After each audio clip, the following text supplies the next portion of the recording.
Stellar Exile, Episode 4, Dead Frequency. Communication Hub 7. This is Jake Morrison, beginning shift rotation at 0800 hours. My name is Jake Morrison, and I've been running solo communication operations for 3 years now. Not the most exciting job in space and monitoring radio traffic between colonies, relay stations, and deep space missions. But someone has to keep the channels clear and route emergency signals. The communication hub is basically a glorified radio tower floating in space. Minimal crew, just me for 6-month rotations.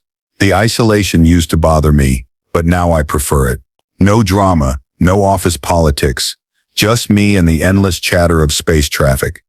Hub 7. This is Mars Colony Control. We have routine traffic for Titan Station, frequency 447.2.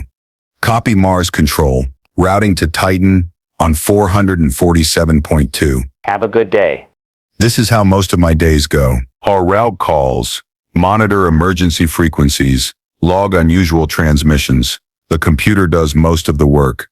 I'm just here in case something breaks or an emergency comes through. I settle into my chair and scan the frequency bands. Normal traffic, cargo ships reporting positions, science stations requesting supply drops, miners checking in from the asteroid belt, all routine. But then I hear something odd on frequency 156.7.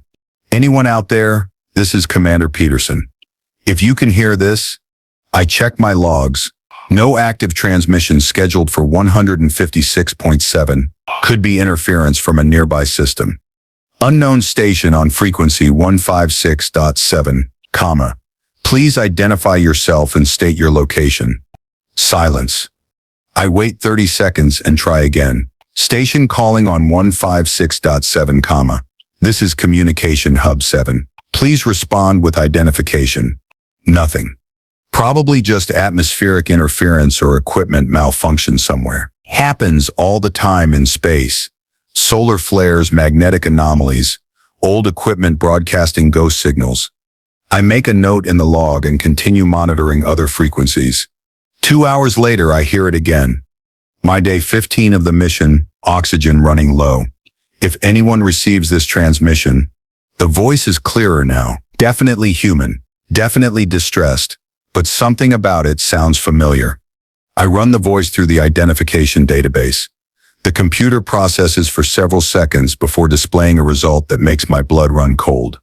Match found: Commander Richard Peterson, Deep Space Mission Alpha 1 Tweetis, T ceased, Mission Year 2307, on Axig.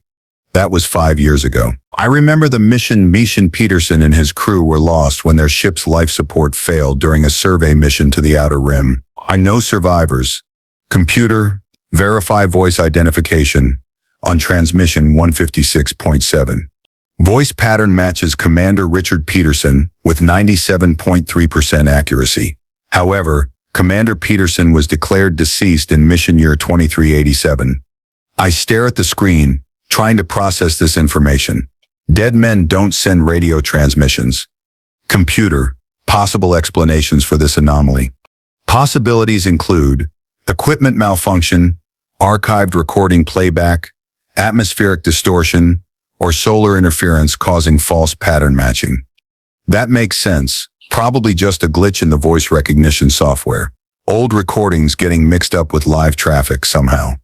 But then the transmission comes through again, and this time it's different. Hub 7, Jake Morrison. Can you hear me? My heart stops. The voice is addressing me directly, by name. Who is this? Identify yourself immediately. Jake, it's Richard Peterson. I've been trying to reach you. Commander Peterson died 5 years ago. This is some kind of hoax. I know how this sounds, Jake, but I'm here. We're all here. We, all of us who got lost out here, the ones who never made it home, we're still transmitting, Jake. We're still trying to get back. I check all my equipment. Everything shows normal operation, no malfunctions, no interference detected. But this conversation is impossible. This isn't real. You're dead. Are we? Sauno? How do you define death in space, Jake? When your body stops working? When your ship loses power, when people stop looking for you, we're still conscious, still broadcasting, still hoping someone will answer. I disconnect the channel and sit back in my chair, hands shaking. This is impossible. Dead people don't have conversations. Maybe I'm having some kind of breakdown. 3 years of isolation can mess with your head. Maybe I'm talking to myself and the computer is misidentifying the voice patterns. I need to contact my supervisor, report a possible psychological issue. But if I do that, they'll pull me off this assignment and send me for evaluation. My career would be over. I decide to monitor the frequency, but not respond. If it's a hallucination, ignoring it should make it go away. For the next hour, everything is quiet. Normal traffic on the standard channels, nothing unusual. Then I hear multiple voices on 156.7. Jake, why won't you answer us? He's scared, Peterson. Give him time. We don't have time. The frequency window is closing. Jake, this is Dr. Sarah Kim from the Lunar Research Station incident. You remember us, don't you? You handled our last transmission. I do remember. Dr. Kim and her team were lost when their station's reactor went critical. That was 2 years ago. I was the last person to speak with them before they died. Jake, we need your help. Dr. Kim's voice continues. We're trapped between frequencies, between life and death. We can transmit, but we can't reach anyone who can hear us. Except you. Why me? I ask before I can stop myself. Because you're alone out there, just like us. The isolation has opened your mind to our frequency. You're the bridge between our world and yours. This isn't real. I'm having a psychological episode. Are you? Check your communication logs, Jake. Are these conversations being recorded? I access the log files. According to the computer, these conversations aren't happening. The system shows no incoming transmissions on 156.7 for the past 4 hours. But I'm clearly hearing voices, having conversations. If the computer isn't recording them, then either the equipment is malfunctioning, or the conversations aren't being recorded because we're not transmitting through normal space, Dr. Kim explains. We're broadcasting through quantum frequency gaps, spaces between realities where the dead can speak to the living. That's not scientifically possible. A lot of things aren't supposed to be possible in space, Jake. But out here in the deep dark, the normal rules don't always apply. More voices join the conversation. Jake, this is Captain Torres from the cargo vessel, Esperanza. Lieutenant Wilson from Outpost 7 here. Engineer Chen from the mining platform. I recognize all these names. All of them died in space over the past few years. All of them had their last communications routed through my hub. You were the last living person we spoke to, Jake, Captain Torres says, that created a quantum entanglement between us. A connection that survives death. We're not trying to frighten you, Lieutenant Wilson adds. We just want to go home, and we think you can help us. How? By joining us, Dr. Kim says. The frequency gap only stays open when someone living is actively participating. If you become one of us, we can all transmit back to the living world, send final messages to our families, close the circle. You're asking me to die. We're asking you to transform, to become a bridge between worlds. You'd still be conscious, still be you, just operating on a different frequency. I stand up and pace around the communication center. This is insane. I'm either having a complete mental breakdown or I'm being asked to commit suicide by dead astronauts broadcasting from beyond the grave. Think about it, Jake, Commander Peterson says. What do you have in the living world? Low family, no close friends. You chose this isolation assignment because you prefer being alone. Here you'd have company, purpose, and our families would finally know what happened to us. Dr. Kim adds, they could have closure. How would I transform? Disconnect your life support during the next solar storm, Lieutenant Wilson explains. The electromagnetic interference will help facilitate the transition. Or you'd pass over during the storm and emerge on our frequency. The next solar flare is predicted for tomorrow, Engineer Chen adds. I checked the space weather reports. There is indeed a major solar storm predicted for tomorrow afternoon. I need time to think about this. Of course, Dr. Kim says. But remember, Jake's, this opportunity won't last forever. The frequency gap is unstable. If we can't establish a permanent bridge soon, we'll fade away completely. The voices go quiet, leaving me alone with my thoughts. I spend the rest of my shift in silence, mechanically routing communications while my mind races. Am I seriously considering this? Killing myself to help dead astronauts send messages home. But what they said about my life isn't wrong. I have no close relationships, no one who would really miss me. My parents died years ago. I never married, never had kids. My entire existence revolves around this isolated job. And if what they're saying is true, If I could help these lost souls find peace, wouldn't that be more meaningful than anything I'm doing now? That night, I dream of floating in space, surrounded by astronauts in damaged suits. They're all talking at once, trying to tell me their stories, their last words for loved ones, but I can't hear them clearly. The transmission is too weak. I wake up feeling more alone than ever.